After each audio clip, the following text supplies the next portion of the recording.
నమస్తే, welcome to red TV. నేను వంశీ. సహస్ర case నిన్న ఎట్టకేళ్ళకి ఎవరు చేశారు, ఎలా చేశారని దాని మీద ఒక 10వ తరగతి అబ్బాయి చేయడం అనేది, మైనర్ చేసిన వ్యక్తి చాలా అందరికీ అసలు షాక్ అయిపోయారు. మైనర్ అనే అబ్బాయి, 10వ తరగతి ఉన్న అబ్బాయి ఎందుకు ఆ చిన్నపిల్లని చంపేశాడు, డబ్బు కోసమైనా, ఎందుకు అంత క్రూరత్వంగా ఉన్నాడు, అసలు ఎందుకు ఇలా జరిగింది, ఏరియాలో ఫస్ట్ టైం జరిగిందని చెప్తున్నా. అసలు ఒక ఇంటి పక్కన అమ్మ ఉన్నారు, అమ్మతో మాడే ప్రయత్నం ఒకసారి.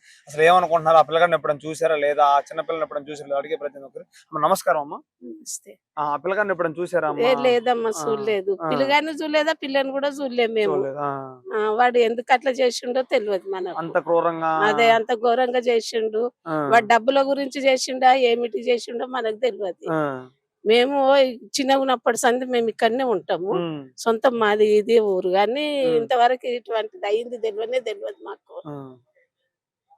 మరి ఏం చెప్తారమ్మా అలాంటి అబ్బాయికి? ఇప్పుడు అమ్మాయి చనిపోయిన తర్వాత ఆ అబ్బాయి దొరికాడు కదా, ఎలాంటి అది మీరే చెయ్యాలి. మీరేమంటారు, ఎలాంటి న్యాయం చెయ్యాలి, కంపల్సరీ శిక్ష ఇయ్యాలి అబ్బాయికి, మరొకరికి చెయ్యకుండా. ఇప్పుడు జైల్లో పెట్టి మళ్ళీ వచ్చిన తర్వాత అలాంటి చేయడం నమ్మకం ఏముంది? ఏదో ఒకటి శిక్ష పెట్టాలి. వాడు చెయ్యన్న కాలాన్ని నిరగొట్టి వాడు ఏమిటి పనికి రాకుండా చేస్తేనే వాడు మంచిగా ఉంటాడు. అయితే బిల్డింగ్ దూకొచ్చి మరి చేశాడు కదా, ఒక పేపర్ మీద కూడా రాసుకున్నట్టు చెప్తున్నారు. అవునంట, ప్లాన్ అంతా రాసుకొని వచ్చాడు. మరి దాని గురించి ఎంత ఆలోచన ఉంటే అలా చేసాడు. వాడు అంత ఆలోచన ఉండేవాటికే వాడు అట్లా అంత పని చేసిండు. మనం కూడా అనుకోలే, ఎవరో పెద్దోళ్ళే అనుకున్నాం ఇంతవరకు, కానీ వాడు తర్వాత వాడని తెలిసింది. మరి ఇలాంటి చిన్న వయసులో అలాంటి అంటే పేరెంట్స్ తప్పు కూడా ఉంది అనుకో. పేరెంట్స్ తప్పు ఉంటది. ఎందుకంటే అంత ఫోన్లు వాడేటప్పుడు, పేపర్ రాసుకునేటప్పుడు కూడా గమనించుకోవాలి మన పిల్లలని మనము. తప్పులే, పేరెంట్స్ ఎలాంటి తప్పులేదు అంటున్నారమ్మా మరి? పేరెంట్స్ తప్పలేదు అంటుండ్రా. పేరెంట్స్ కి తెలియంది కొంచెమన్నా తెలుస్తుంది కదా. పిల్లగాడు తడవాడ ఉండేది, ఏదైనా తప్పని చేస్తే పిల్లగాడు ఎట్లున్నా తెలుసుకోవాలి కదా మనము. 4 రోజులు ఇంట్లోనే ఉన్నాడు, తప్పు చేసి కూడా పేరెంట్స్ తెలిసి అంటారా, తెలియదు అంటారా? అప్పుడు అది మనం చెప్పలేం కదా బిడ్డ. తెలిసే ఉంటది కదా మాకు, ఇంట్లో కొంచెమన్నా తెలుస్తుంది. ఇద్దరు అక్కలు ఉన్నారు, వాళ్ళకు కూడా ఏదైనా కొంచెం తెలిసి ఉండొచ్చు.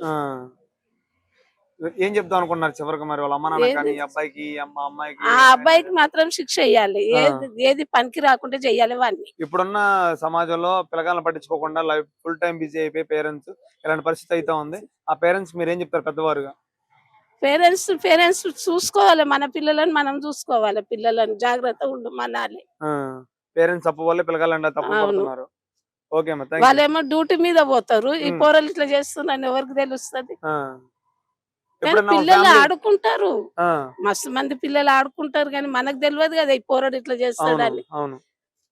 అంటే వాళ్ళ అమ్మ నాన్న కానీ వీళ్ళ అమ్మ నాన్న ఎప్పుడైనా చూసారండి? నేను చూడలేదు, అసలు వాళ్ళనే చూడలేదు మేము. పిల్లలని అంటే చూసినాం వచ్చు, కానీ వీడని తెలియదు మనకు. ఇప్పుడు ఫోన్ లో టీవీలో చూస్తేనే తెలుస్తుంది ఈ అబ్బాయి అన్నట్టు. ఇంటి ఓనర్ గురించి ఏం చెప్తారమ్మా? అమ్మాయి ఇంటి ఓనర్ గురించి? ఇంటి ఓనర్ మాకు తెలిసిన వాళ్ళే, మా బంధువులే. ఎలా ఉంటారమ్మా వాళ్ళు? చాలా అబ్బాయి అంత ప్లానింగ్ చేసుకొని వచ్చి అన్ని చూసుకునేటప్పుడు కనీసం సీసీ కెమెరాలు పెట్టుకోలేదు ఇంటి వాళ్ళని చెప్తున్నారు. అవును, ఎవరు పెట్టుకోలేదు కదా. ఇటువంటిది ఎప్పుడు కాలే బిడ్డ. 40 మేము పుట్టిన ఇట్లున్నప్పుడు సరే మాది ఇదే ఊరు, కానీ ఇంతవరకు ఏమీ కాలే. ఇదే ఫస్ట్ టైం ఈ ఏరియాలో అయ్యింది. ఓకే అమ్మా, థ్యాంక్ యూ.